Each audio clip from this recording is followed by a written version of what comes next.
اعوذ باللہ من الشیطان الرجیم بسم اللہ الرحمن الرحیم۔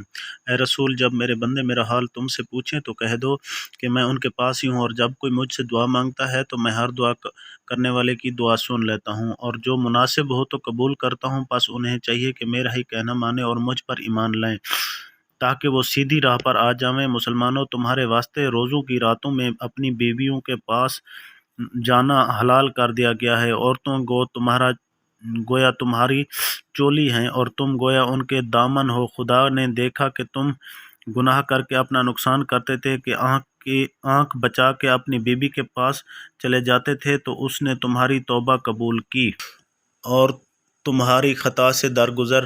پس تم اب ان سے ہم بستری کرو، اور اولاد سے جو خدا نے تمہارے لیے تقدیر میں لکھ دیا ہے اسے مانگو، کھاؤ اور پیو، یہاں تک کہ صبح کی سفید دھاری رات کی کالی دھاری سے آسمان پر پورب کی طرف تمہیں صاف نظر آنے لگے۔ پھر رات تک روزہ پورا کرو، اور ہاں، جب تم مسجدوں میں اعتکاف کرنے بیٹھو تو ان سے رات کو بھی ہم بستری نہ کرو۔ یہ خدا کا معین کی ہوئی حدیں ہیں، تو تم ان کے پاس بھی نہ جانا۔ یوں کھلم کھلا خدا اپنے احکام لوگوں کے سامنے بیان کرتا ہے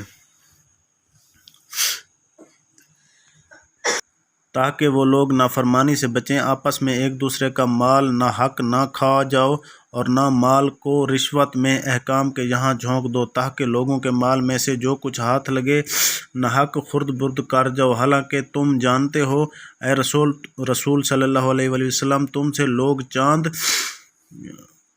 کے بارے میں پوچھتے ہیں کہ کیوں گھٹتا بڑھتا ہے۔ تم کہہ دو کہ اس سے لوگوں کے دنیاوی امور اور حج کے اوقات معلوم ہوتے ہیں، اور یہ کوئی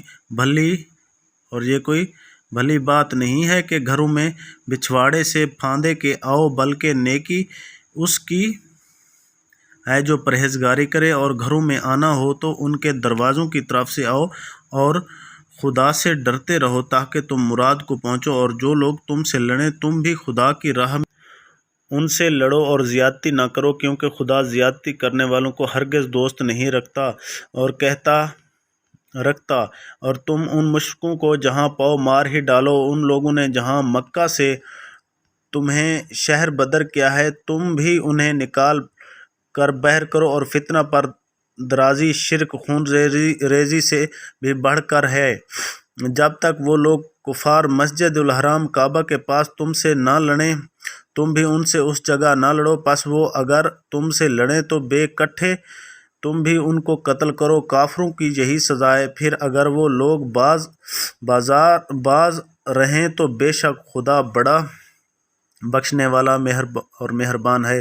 اور ان سے لڑے جاؤ یہاں تک کہ فساد باقی نہ رہے اور صرف خدا ہی کا دین باقی رہے۔ پھر اگر وہ لوگ باز رہیں تو ان پر زیادتی نہ کرو، کیونکہ ظالموں کے سوا کسی پر زیادتی اچھی نہیں۔